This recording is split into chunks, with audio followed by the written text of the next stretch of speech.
UTI నుంచి ఒక చిన్న అప్డేట్ అయితే రావడం జరిగిందండి. చిన్నది కాదు, పెద్దదే అనమాట. గతంలో నేను మన ఛానల్‌లో అయితే వీడియో పెట్టాను. వీడియోలో చెప్పాననమాట. మన ఛానల్ ఫాలో అయినోళ్ళకైతే కొద్దిగా తెలిసుంటది. పామ్ లాగిన్, ఎన్ఎస్‌డిఎల్ ఎవరైతే వాడుతున్నారో వాళ్ళందరికీ ఈ పోలీస్ వెరిఫికేషన్ సర్టిఫికేట్ గానీ, ఇవన్నీ కూడా మ్యాండేటరీ అప్‌లోడ్ చేయాలి, ఆన్‌బోర్డింగ్ చేసుకోవాలని చెప్పేసి వాళ్ళకైతే ఆల్రెడీ స్టార్ట్ అయింది. అదే ప్రొసీజరు మనకి ఇక్కడ పీఎస్ఏ లాగిన్‌లో అయితే వస్తది అని చెప్పేసి చెప్పాను ఆ రోజే. ఇప్పుడైతే ఇచ్చారనమాట. ఇప్పుడు ప్రెజెంట్ ఈ పీఎస్ఏ యూజర్ ఏజెంట్ లాగిన్ ఎవరైతే వాడుతూ ఉన్నారో వాళ్ళైతే ఖచ్చితంగా ఆన్‌బోర్డింగ్ అనేది చేసుకోవాల్సి ఉంటది. అయితే మీరు ఇందులో ఏం అప్‌లోడ్ చేయాలి? మీరు లాగిన్ అవ్వగానే మీకు డాష్‌బోర్డ్‌లో ఈ విధంగా అయితే కనిపిస్తూ ఉంటదనమాట. ఒకసారి మీరు చెక్ చేయండి. ఒకవేళ ఇన్‌కేస్ మీకు ఈ విధంగా రాకపోతే ప్రొఫైల్ డీటెయిల్స్‌లోకి అయితే వెళ్ళండి. అంటే ప్రొఫైల్‌లోకి అయితే వెళ్ళండి. అక్కడ మీకు ఈ డాక్యుమెంట్ అప్‌లోడ్ ఇలా చేయమని చెప్పేసి చూపిస్తూ ఉంటది. ఇది ఆన్‌బోర్డింగ్ ప్రాసెస్ అనమాట. ఇందులో మీకు ఏం అడుగుతదంటే ఫస్ట్ పాన్ అయితే అప్‌లోడ్ చేయమని చెప్పేసి అడుగుతది. Next police verification certificate, next వచ్చేసి ఎన్‌డీఏ సర్టిఫికేట్ అనమాట. ఈ ఎన్‌డీఏ సర్టిఫికేట్ అంటే ఏంటనేది నేను చివరిలో అయితే చెప్తాను. వీడియో పూర్తిగా చూడడానికైతే ట్రై చేయండి. ఫస్ట్ మీరు పాన్ కార్డ్ అయితే అప్‌లోడ్ చేయాలి. తర్వాత పోలీస్ వెరిఫికేషన్. అయితే ఈ పోలీస్ వెరిఫికేషన్ సర్టిఫికేట్ ఏ విధంగా మనం అప్లై చేసుకోవచ్చు అనేది మన ఛానల్‌లో అయితే 2 వీడియోస్ అయితే ఉంటాయండి. ఒకటి మీ సేవా సిటిజన్ లాగిన్‌లో, అలాగే సచివాలయంలో కూడా ఎలా అప్లై చేయాలనేది కూడా ఉంటది. ఆ 2 వీడియోస్ కూడా నేను ఎండ్ స్క్రీన్‌లో ఇస్తాను. అలాగే ఈ వీడియో కింద డిస్క్రిప్షన్‌లో లింక్ కూడా ఇస్తాను. చూడండి. అంటే మేమే సొంతంగా అప్లై చేసుకోవాలండి ఆన్‌లైన్‌లో అనుకున్నవారు ఆ వీడియో చూసి అయితే మీరు అప్లై చేసుకోవచ్చు. ఒకవేళ మీరు సచివాలయానికెళ్ళినా అక్కడైతే అప్లై చేసి పెడతారనమాట. మీకు అది రావడానికి ఇంచుమించు ఒక 10, 15 రోజులు అయితే టైం పడుతుంది కదా! వచ్చిన తర్వాత ఇందులో అయితే అప్‌లోడ్ చేసుకోండి. ఇది అప్‌లోడ్ చేయకపోతే మనకి ఏమవుతది అంటే కంప్లీట్‌గా ఆ లాగిన్ అనేది ఆగిపోద్దనమాట. పని చేయదనమాట. మళ్ళీ మీరు తీసుకోవాలనుకున్న మీ డీటెయిల్స్ మీద అయితే ఇక పీఎస్ఏ లాగిన్ లైఫ్‌లో అయితే వచ్చే అవకాశం అయితే ఉండదనమాట. అందువల్ల ఖచ్చితంగా ఈ ఆన్‌బోర్డింగ్ అనేది చేసుకోండి. ఇక ఎన్‌డీఏ సర్టిఫికేట్ మీ అందరికీ తెలిసిందే. అయితే నేను ఈ వీడియో కింద డిస్క్రిప్షన్‌లో లింక్ అయితే ఇస్తాను. డైరెక్ట్‌గా పీడీఎఫ్ డైరెక్ట్ డౌన్‌లోడ్ చేసుకోండి. డౌన్‌లోడ్ చేసుకొని నింపండి. అందులో ఏముండదు. జస్ట్ ఏంటంటే నేను ఒకసారి ఓపెన్ చేసి మీకు ఇక్కడైతే చూపించాను. ఒకసారి చూడండి. ఫస్ట్ మీకు డేట్ అయితే అడుగుతూ ఉంటది. ఏ రోజైతే సబ్మిట్ చేస్తూ ఉన్నారో ఆ రోజు మీకు డేట్ అయితే వేయండి. తర్వాత ఇక్కడ ఐఓఈ అని చెప్పేసి అయితే ఉంటది. పీఎస్ఏ నేమ్ అని చెప్పేసి అడుగుతూ ఉంటది. మీ ప్రొఫైల్‌లోకెళ్ళి చూసుకున్నా మీ పీఎస్ఏ నేమ్ ఉంటది.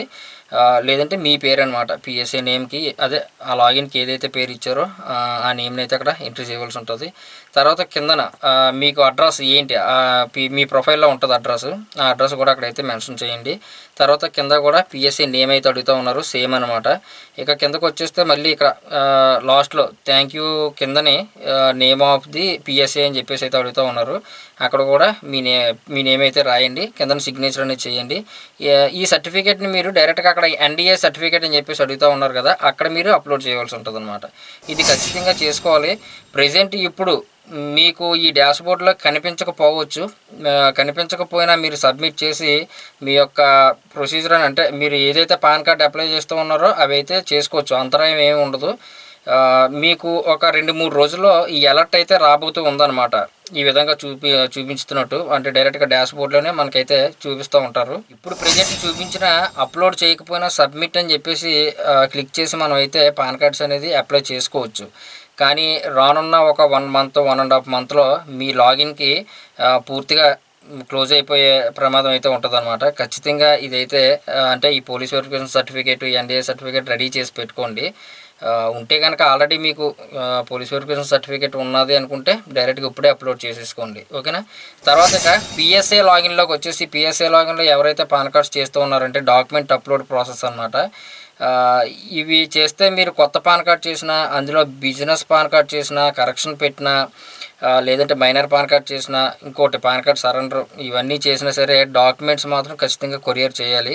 ఈ వీడియో కింద డిస్క్రిప్షన్‌లో మీకు అడ్రస్ ఇస్తాను. ఆ అడ్రస్‌కి అయితే మీరు ఖచ్చితంగా ఈ ఫిజికల్ డాక్యుమెంట్స్ కొరియర్ అయితే చేయాలి. పోస్ట్ ద్వారా స్పీడ్ పోస్ట్ కానీ, ఆర్డినరీ పోస్ట్ కానీ ఏదైతే అవనియండి ఖచ్చితంగా చేయాలన్నమాట. ఒకవేళ ఇన్‌కేస్ మీరు చేయకపోతే కార్డ్ వచ్చే ఇదైతే ఉండదు. తర్వాత వాళ్ళకి నోటీసులు పంపించడం కొన్ని రోజుల తర్వాత ఇలాంటివన్నీ ఉంటాయన్నమాట ఇన్‌కమ్ ట్యాక్స్ తోటి. కాబట్టి ఖచ్చితంగా కొరియర్ అయితే చేయండి. అయితే ఇటువంటి అలర్ట్ లాగిన్ అవ్వగానే కొంతమందికి చూపిస్తూ ఉందన్నమాట ఇప్పుడు. ఎవరికి చూపిస్తుందనేది ఒకసారి కింద కామెంట్ సెక్షన్‌లో అయితే మెన్షన్ చేయండి. రానున్న ఒక వారం రోజుల్లో మొత్తం అందరికీ డాష్‌బోర్డ్‌లో ఈ విధంగా అయితే కనిపిస్తూ ఉంటది. ఖచ్చితంగా మీరైతే అప్లోడ్ చేసుకోవాల్సి ఉంటుంది అనమాట. లేదంటే మీ లాగిన్ అనేది టోటల్గా క్లోజ్ అవుతుంది అని చెప్పేసి చెప్తా ఉన్నారు. ఎందుకంటే ఇది మ్యాండేటరీ ఆన్బోర్డింగ్ అనేది ఆల్రెడీ ఎన్ఎస్డిఏలో స్టార్ట్ అయింది, యూటీఐలో కూడా ఇప్పుడైతే స్టార్ట్ చేశారనమాట. అలాగే సిఎస్సి సెంటర్ చాలామంది రన్ చేస్తూ ఉన్నారు. కొత్త యూజర్స్కి సిఎస్సి వచ్చింది అనుకోండి, వాళ్ళకి యూటీఐ అనేది యాక్టివేట్ అవ్వలేదని చెప్పేసి అడుగుతూ ఉన్నారనమాట. ప్రజెంట్ న్యూ యూజర్స్ అయితే స్టాప్ చేశారండి యూటీఐ అయితే పిఎస్ఏ లాగిన్. మరి రానున్న రోజుల్లో ఇస్తారేమో తెలియదు. ప్లస్ ఇప్పుడు సిఎస్సి ద్వారా యూటీఐలో ఎవరైతే పాన్ కార్డ్స్ అప్లై చేస్తూ ఉన్నారో వాళ్ళకు కూడా ఈ ఆన్బోర్డింగ్ అనేది స్టార్ట్ అవుతుందట. అది కూడా మనకి ఇంకొక వారం రోజుల్లో స్టార్ట్ అవుతుంది. నేను మీకు ముందుగానే చెప్తున్నాను కాబట్టి రెడీ చేసి పెట్టుకోండి. ఈ సర్టిఫికెట్ రెడీ చేసి పెట్టుకొని అప్లోడ్ అయితే చేసుకోండి. అప్పుడైతే మీ లాగిన్ అనేది యాక్టివ్లో ఉంటుంది. ఈ విషయం చెప్దామనే వీడియో అయితే చేశానమాట. వీడియో మీద ఇంకేమైనా డౌట్స్ ఉంటే కనుక కింద కామెంట్ సెక్షన్లో అయితే మెన్షన్ చేయండి. వీడియో నచ్చితే లైక్ చేయండి. అలాగే మన ఛానల్ మాత్రం సబ్స్క్రైబ్ చేసుకోవడం మర్చిపోవద్దు.